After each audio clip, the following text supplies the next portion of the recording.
time for our Timeline Tuesday, helping us remember our information. So I'm going to go ahead and draw a timeline going across right there, just like that.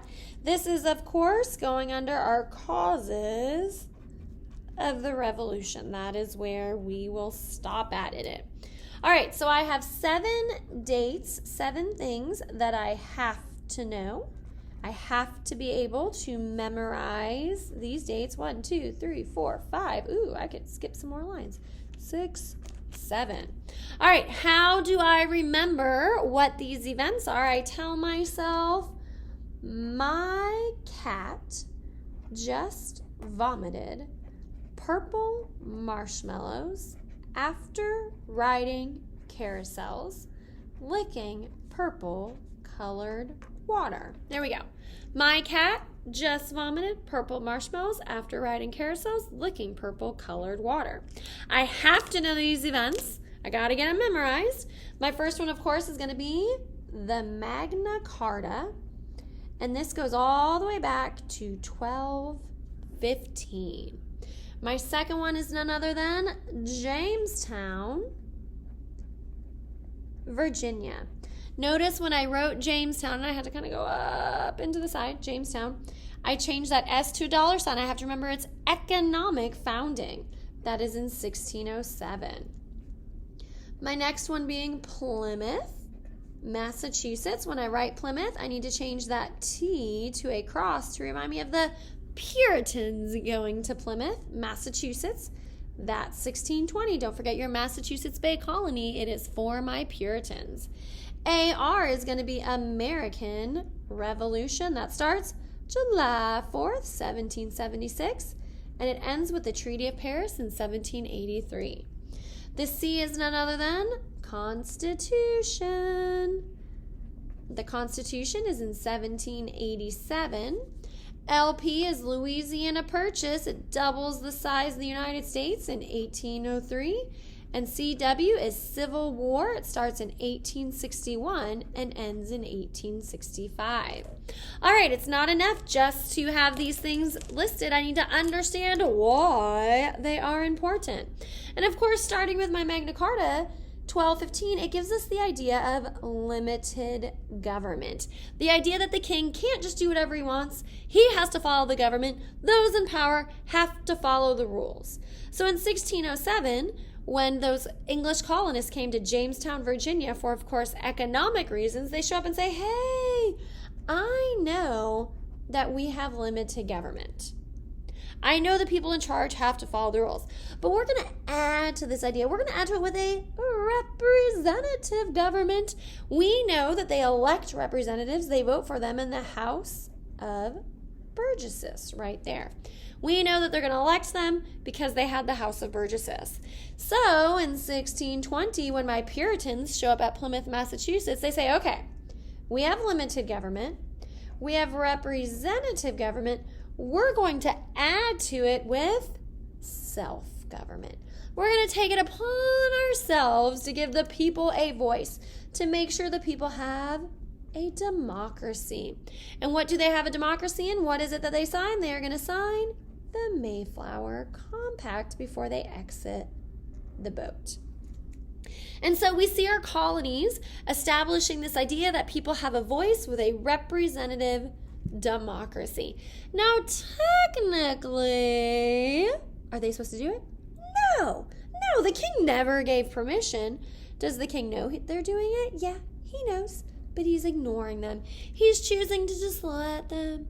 If that makes you happy, you can pretend you have a government. He is practicing what we call salutary neglect.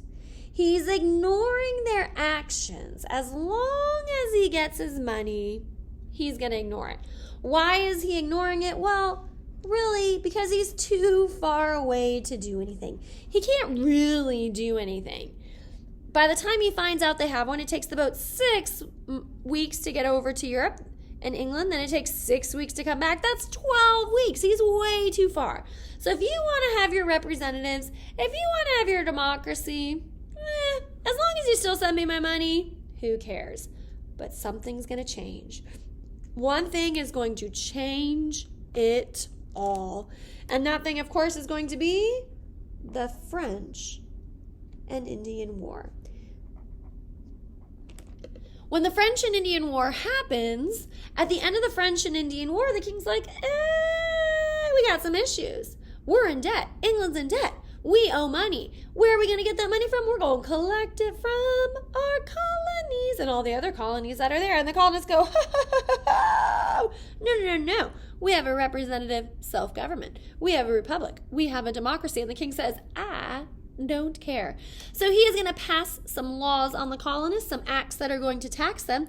We have a super easy way to help us remember them. We tell ourselves, Nate Smith saves quarters daily to buy better iPhones.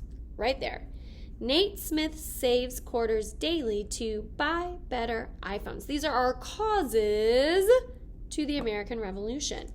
The N is going to be the Navigation Act. You can only trade with England. You can't trade with France. You can't trade with Spain. You can only trade with us. We get all your money. Are the colonists going to like it? No. Are they going to listen? No. The next one is going to be the Sugar Act. This is, of course, a tax on molasses. Are colonists going to like it? No. Are they going to smuggle in sugar? Yep. They're just going to try to go around it. Our next S is going to be the Stamp Act, a tax on all printed materials where they put a stamp on it to say you paid it. Newspapers? Okay, fine, I won't buy them. Playing cards? Okay, fine, I won't buy them. Oh, wait, I need a contract for work. You need a stamp. You want to get married? You need a stamp. Anything that's printed, you need a stamp on it. Well, that's an extra tax, and the colonists don't want to pay it. They're very upset. That leads to the colonists protesting. That leads to them creating a Stamp Act Congress saying, this isn't fair, this isn't fair. So the king's going to send more soldiers to the colony, and we get the Quartering Act. Now, this is not quarters as in, hey, I'm going to give you 25 cents. This is, you have to provide housing for our soldiers. And the colonists say, no. And the king says, I've had enough. I am declaring that you will follow the laws. It is the Declaratory Act. I made the laws. You will follow them. So now are they breaking one law or two laws? Since the Declaratory Act says you have to follow the law, or am I breaking one? I don't know. King's going to still try to collect taxes. We get the Townsend Act. This is going to be collected at seaports. Instead of going to the actual people who buy it, the colonists, they're going to collect it before it gets off the boat. Well, what happens to the prices? It goes up. The colonists aren't dumb. They know what the king is trying to do. That leads to them yelling about it, and we get the Boston Massacre. Is it really a massacre? We're going to have to find out this week. But after the Boston Massacre, colonists are still upset, so they dump the tea into the harbor, and we get the Boston Tea Party. Well, this really upsets the king, and he decides, you know what? I've had enough. I am going to close the ports. No more voting. No more trade. The Intolerable Acts are meant to punish the colonists for all they've done. And we'll look at these acts in depth this week.